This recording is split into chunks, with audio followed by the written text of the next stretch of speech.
നമസ്കാരം. മലയാളി വാർത്ത ഇൻസൈഡിലേക്ക് സ്വാഗതം. ഒരു തുള്ളി പോലും മഴ പെയ്യാതെയുള്ള മിന്നൽ പ്രളയത്തിന് നേപ്പാൾ ഒരിക്കൽ കൂടി സാക്ഷ്യം വഹിക്കുകയാണ്. കഴിഞ്ഞ ദിവസമുണ്ടായ മിന്നൽ പ്രളയത്തിൽ ഒലിച്ചുപോയത് ആയിരങ്ങളാണ് എന്ന് സംശയിക്കുന്നു.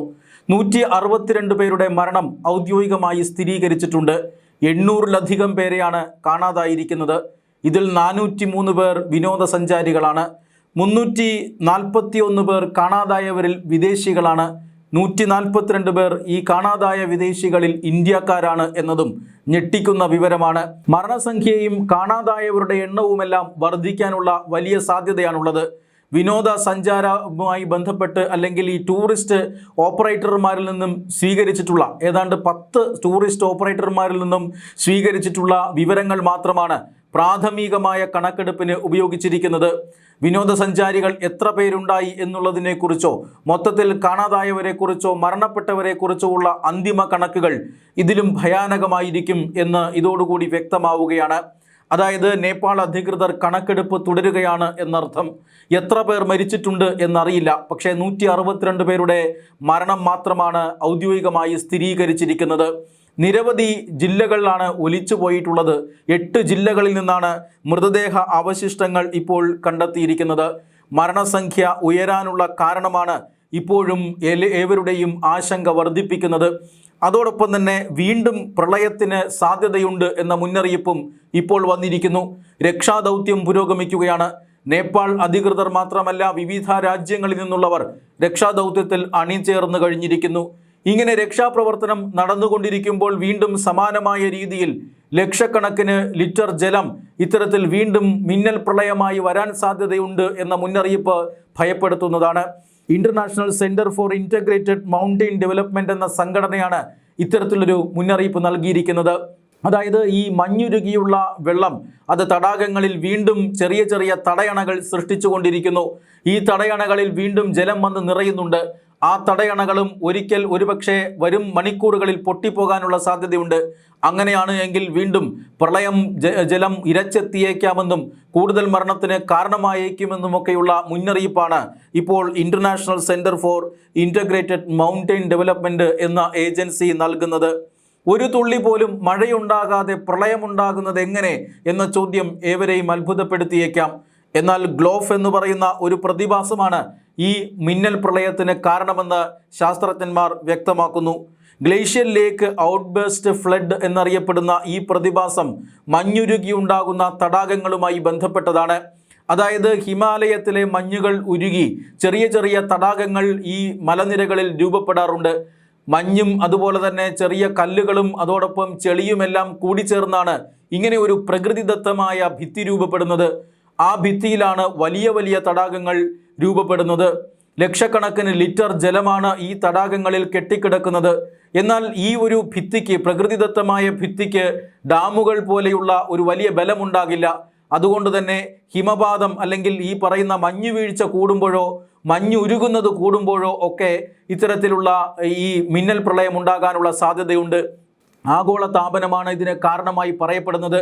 അതായത് സാധാരണ രീതിയിൽ മഞ്ഞുരുകുന്ന ഒരു വേഗത അത് കൂടുകയും ജലം ധാരാളം ആ തടാകങ്ങളിൽ നിറയുകയും ഈ ജലം താങ്ങാൻ കഴിയാതെ ഈ പറയുന്ന പ്രകൃതിദത്ത ഭിത്തികൾ പൊട്ടി ജലം ഈ മനുഷ്യർ താമസിക്കുന്ന സ്ഥലങ്ങളിലേക്ക് കുത്തിയൊഴുകുകയുമാണ് പതിവായിട്ടുള്ളത്. സാധാരണയായും നദികളിൽ താമസിക്കുന്ന അല്ലെങ്കിൽ നദീതീരത്ത് താമസിക്കുന്ന ആളുകളെയാണ് ഇത് പ്രാഥമികമായും ബാധിക്കുക. എന്നാൽ ഇവിടെ കഴിഞ്ഞ ദിവസമുണ്ടായ മിന്നൽ പ്രളയത്തിന് കാരണം ഭൂചലനമാണ് എന്ന് പറയപ്പെടുന്നു. ടിബറ്റിൽ 4.4 തീവ്രത രേഖപ്പെടുത്തിയ ഭൂചലനത്തിലാണ് ഈ പറയുന്ന തടാകങ്ങളുടെ ഭിത്തികൾ പൊട്ടിയത്. അങ്ങനെയാണ് ജലം ഇരച്ചെത്തിയത്. ഇങ്ങനെയുള്ള ഈ ഗ്ലോഫ് പ്രതിഭാസത്തിന്റെ പ്രത്യേകത എന്ന് പറഞ്ഞാൽ രക്ഷപ്പെടാൻ സമയം ലഭിക്കില്ല എന്നുള്ളതാണ്. യാതൊരു മുന്നറിയിപ്പും നമുക്ക് ലഭിക്കുകയില്ല. മഴ പെയ്യുമോ ഇല്ലയോ എന്ന മുന്നറിയിപ്പ് നമുക്ക് ലഭിച്ചേക്കാം. കാലാവസ്ഥാ സംബന്ധമായ ന്യൂനമർദ്ദങ്ങളും അതുപോലെ തന്നെ മറ്റെല്ലാം പ്രവചിക്കാൻ കഴിയും. പക്ഷേ ഇത്തരത്തിൽ ഈ ഗ്ലോഫ് പ്രതിഭാസം ഒരിക്കലും പ്രവചിക്കാൻ കഴിയില്ല, മുന്നറിയിപ്പ് നൽകാൻ കഴിയില്ല. അതുകൊണ്ട് തന്നെ ഒട്ടനവധി ജീവനുകൾ ഈ മിന്നൽ പ്രളയത്തിൽ നഷ്ടപ്പെട്ടേക്കാം. വലിയ ഭയാനകമായ കൊടുങ്കാറ്റ് വന്നാൽ പോലും ആളുകളെ അവിടെ നിന്നും മാറ്റിപ്പാർപ്പിച്ചുകൊണ്ട് ജീവൻ രക്ഷിക്കാൻ കഴിയും. പക്ഷേ ഈ ഗ്ലോഫ് പ്രതിഭാസത്തിന് മുന്നിൽ മനുഷ്യർ നിസ്സഹായരാണ്. ഒട്ടനവധി കോടികളുടെ നാശനഷ്ടമുണ്ടാകും. വലിയ വലിയ അമ്പരചുംബികളായ കെട്ടിടങ്ങളും അതുപോലെ തന്നെ ജീവിതകാലം മുഴുവനുള്ള സമ്പാദ്യങ്ങളും മനുഷ്യജീവനുമെല്ലാം ഈ മിന്നൽ പ്രളയത്തിൽ ഒലിച്ചു പോയേക്കാം. അതാണ് കഴിഞ്ഞ ദിവസം നേപ്പാളിൽ നമ്മൾ കണ്ടത്. ഇന്ത്യയുമായി അതിർത്തി പങ്കിടുന്ന പ്രദേശത്താണ് ഇങ്ങനെ ഒരു പ്രതിഭാസം ഉണ്ടായത് എന്നുള്ളത് കൊണ്ട് തന്നെ അതിർത്തി സംസ്ഥാനങ്ങളിലും ഇപ്പോൾ ജാഗ്രത പുറപ്പെടുവിച്ചിരിക്കുകയാണ്. പ്രധാനമായും ബീഹാറിനെയും ഉത്തർപ്രദേശിനെയും ഈ പ്രളയം ബാധിക്കാനുള്ള സാധ്യതയുണ്ട്. മണിക്കൂറുകൾക്കകം പ്രളയജലം ഇന്ത്യയിലെത്തും. അതുകൊണ്ട് തന്നെ ബീഹാറിലെ ചില ജില്ലകളിൽ കനത്ത ജാഗ്രത പ്രഖ്യാപിച്ചിരിക്കുകയാണ്. ബീഹാറിലും ഉത്തർപ്രദേശിലുമെല്ലാം കേന്ദ്ര സർക്കാരും അതുപോലെ തന്നെ സംസ്ഥാന സർക്കാരും സംയുക്തമായി ജാഗ്രതാ നിർദ്ദേശം പുറപ്പെടുവിച്ചിരിക്കുന്നു. രണ്ട് സംസ്ഥാനങ്ങൾക്കും എല്ലാ സഹായവും കേന്ദ്ര സർക്കാർ വാഗ്ദാനം ചെയ്തിരിക്കുകയാണ്. ജാഗ്രതാ നിർദ്ദേശം പുറപ്പെടുവിച്ചിട്ടുള്ള ജില്ലകളിൽ NDRF സംഘങ്ങളെ അടക്കം നിയോഗിച്ചുകൊണ്ട് വലിയ ഒരുക്കങ്ങൾ കേന്ദ്ര സർക്കാരും അതുപോലെ തന്നെ സംസ്ഥാന സർക്കാരും നടത്തിക്കൊണ്ടിരിക്കുന്നു. നേപ്പാളിനെ സംബന്ധിച്ചിടത്തോളം ദുരന്തകാലത്ത് ഏറ്റവും അധികം സഹായവുമായി എത്തുന്നത് ഇന്ത്യ തന്നെയാണ്. 2025 ഭൂകമ്പം നമുക്ക് ഓർമ്മയുണ്ട്. ആ ഭൂകമ്പ സമയത്ത് വലിയ സഹായമാണ് ഇന്ത്യ നേപ്പാളിന് നൽകിയത്. ഇന്ത്യയിലെ ഒരു സംസ്ഥാനത്തെ പോലെ കണ്ടുകൊണ്ട് കേന്ദ്ര സർക്കാർ ശക്തമായ ഇടപെടലുകൾ രക്ഷാപ്രവർത്തന സമയത്ത് നടത്തി.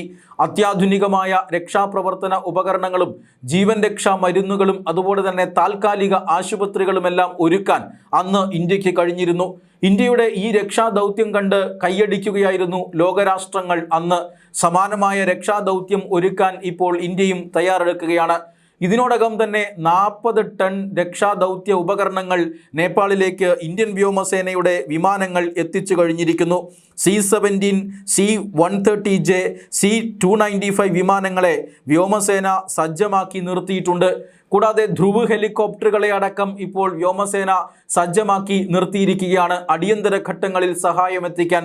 കാരണം വീണ്ടും മിന്നൽ പ്രളയത്തിന് സാധ്യതയുണ്ട് എന്ന മുന്നറിയിപ്പുള്ളത് കൊണ്ട് തന്നെ എല്ലാ രക്ഷാ സംവിധാനങ്ങളും സ്റ്റാൻഡ് ബൈ മോഡിലാണ്. ഇന്ത്യക്ക് പുറമെ ചൈനയും അമേരിക്കയുമെല്ലാം നേപ്പാളിന് സഹായഹസ്തവുമായി എത്തിയിട്ടുണ്ട്. ചൈനയും രക്ഷാദൗത്യങ്ങളിൽ പങ്കാളികളാണ്. കാരണം ടിബറ്റിലും സമാനമായ രീതിയിലുള്ള മിന്നൽ പ്രളയം ഉണ്ടായിട്ടുണ്ട്. അവിടെയും വലിയ രീതിയിലുള്ള നഷ്ടമുണ്ടായിട്ടുണ്ട്.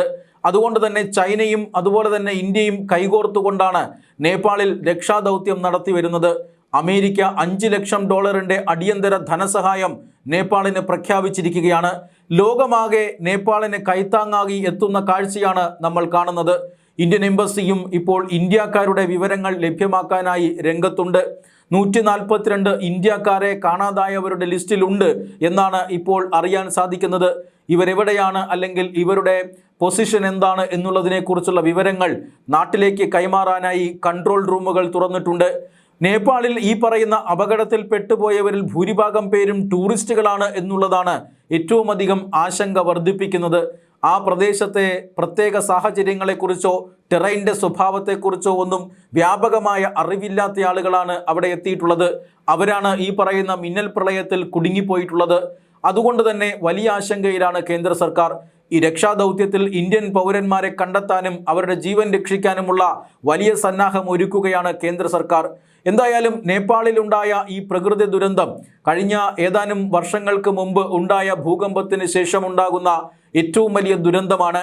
നേപ്പാൾ മന്ത്രിസഭയും നേപ്പാൾ പ്രധാനമന്ത്രിയുമെല്ലാം അപകടത്തിൽപ്പെട്ട ജനങ്ങൾക്ക് ഒപ്പം നിന്ന് പ്രവർത്തിക്കുകയാണ്. ഇന്ത്യൻ പ്രധാനമന്ത്രി നരേന്ദ്രമോദി നേപ്പാൾ പ്രധാനമന്ത്രിയുമായി ടെലിഫോണിൽ ചർച്ച നടത്തി. എല്ലാവിധ സഹായവും ഇന്ത്യ ഗവൺമെന്റ് നേപ്പാളിന് വാഗ്ദാനം ചെയ്തു എന്നാണ് സൂചന.